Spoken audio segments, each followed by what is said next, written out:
Boa noite, meus irmãos. Meu nome é Ayrton Monteiro e estou gravando o curso básico de Umbanda do médium Leonardo Montes. Hoje, capítulo 44. Outras linhas de Umbanda. As linhas apresentadas durante esse estudo são aquelas com as quais trabalhamos em nossa casa, mas elas não são as únicas. Existem também as linhas dos malandros, dos mineiros, dos marinheiros, boiadeiros, Exus mirins, linha d'água, etc. Cada terreiro atuará com as linhas necessárias ao desempenho de suas funções. As linhas de um terreiro. Muitas pessoas já me perguntaram: por que vocês não trabalham, por exemplo, com boiadeiros? A resposta é sempre a mesma: porque nunca se apresentou um para mim. Eu sempre tive largo contato com as linhas dos caboclos, dos pretos velhos, em todos os terreiros que já visitei ou que já trabalhei, de modo que estas linhas se apresentaram para mim como as linhas mestras do meu trabalho na religião. Contudo, será assim com todas as pessoas? Certamente não. Existem médios que desde cedo vão desenvolver a afinidade com a linha dos baianos, por exemplo, e que terão como guia-chefe um baiano, e todo o seu trabalho será dando prioridade a esta linha. Então, afinal de contas, o que determina as linhas de um terreiro? Essencialmente, a tarefa a ser desempenhada por aquela casa. Imagina um determinado hospital numa cidade grande. Ele certamente não possui todas as modalidades médicas existentes no mundo, mas deve possuir pelo menos aquelas modalidades necessárias para atender às demandas das pessoas daquela localidade.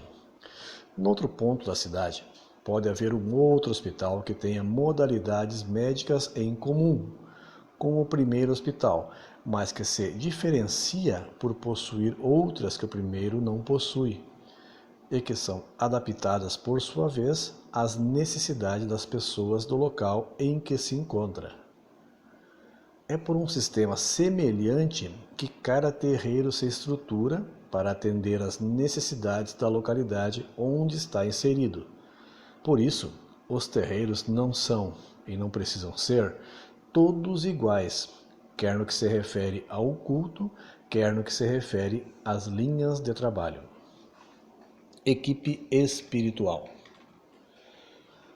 Quando um médium reencarna, ficam do outro lado as entidades que formam ou que formaram a sua equipe espiritual de trabalho, isto é, a equipe espiritual que atuará através da sua mediunidade em conformidade com a tarefa que ele executará na Terra.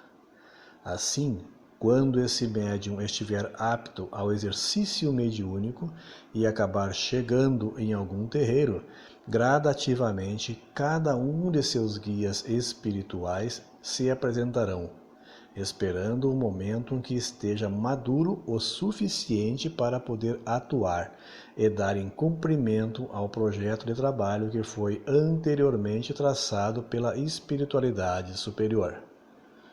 É por essa razão que o compromisso mediúnico é uma das coisas mais importantes na vida de alguém. Contudo, abordaremos esse assunto mais tarde. Por enquanto, o que importa saber é que as linhas espirituais que atuarão através de um médium, quase sempre, já estão definidas antes da sua encarnação. Porém, dependendo da extensão do trabalho realizado, novas linhas podem se apresentar, se assim for necessário.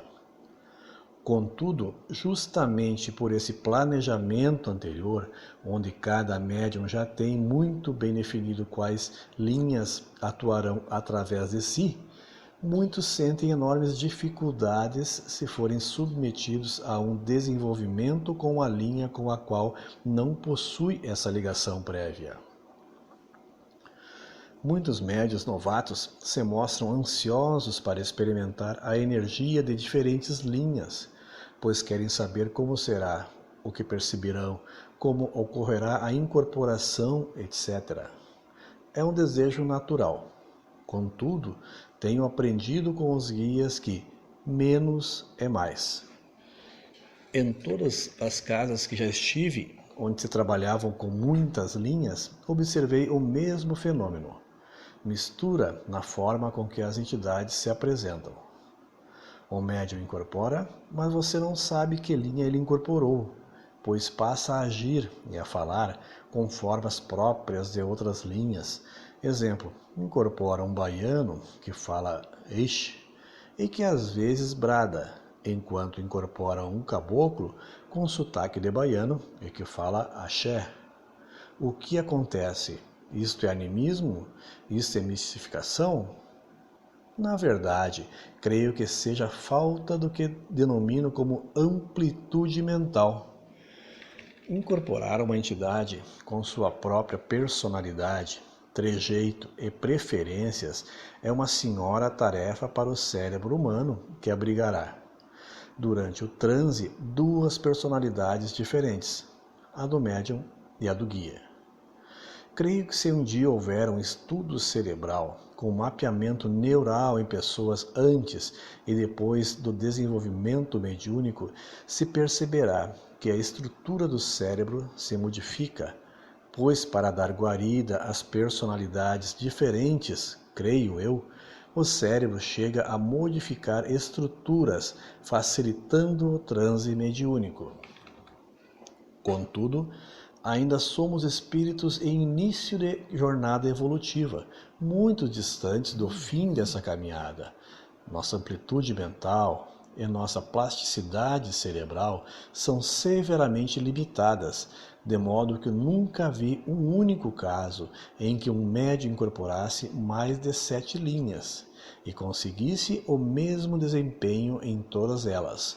Pelo contrário, vejo médiuns incorporarem bem 2, 3 linhas de trabalho, ao passo que incorporam mais ou menos outras 2 ou 3 linhas e se passam de 7 entidades, o resultado quase sempre é uma miscelânea não identificável de personalidades que se misturam e se perpassam umas às outras. E comigo não é diferente. A concepção de que o médium na Umbanda deve incorporar todas as linhas, na verdade, é bastante recente. Em boa parte da história da religião, o médium trabalhava apenas com 2, quando muito 3 entidades diferentes. Assim, embora compreensível o desejo dos médiuns em incorporarem outras linhas que não sejam as que trabalham frequentemente, eu sempre lhes digo: mais é menos. Pôr o guia para trabalhar. É comum ouvirmos que o médium precisa desenvolver tal linha porque o guia precisa trabalhar.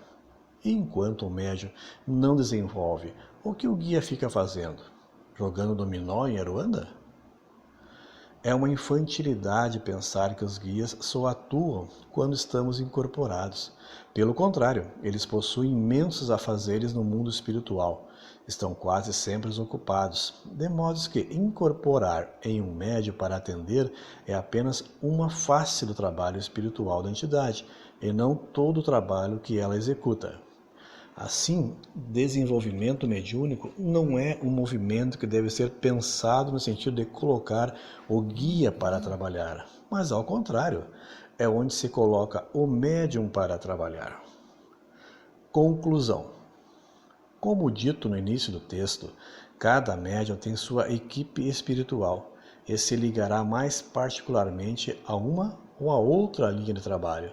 Não há nada de errado nisso. Não importa se sua ligação se dá mais diretamente com um preto velho ou com um Exu.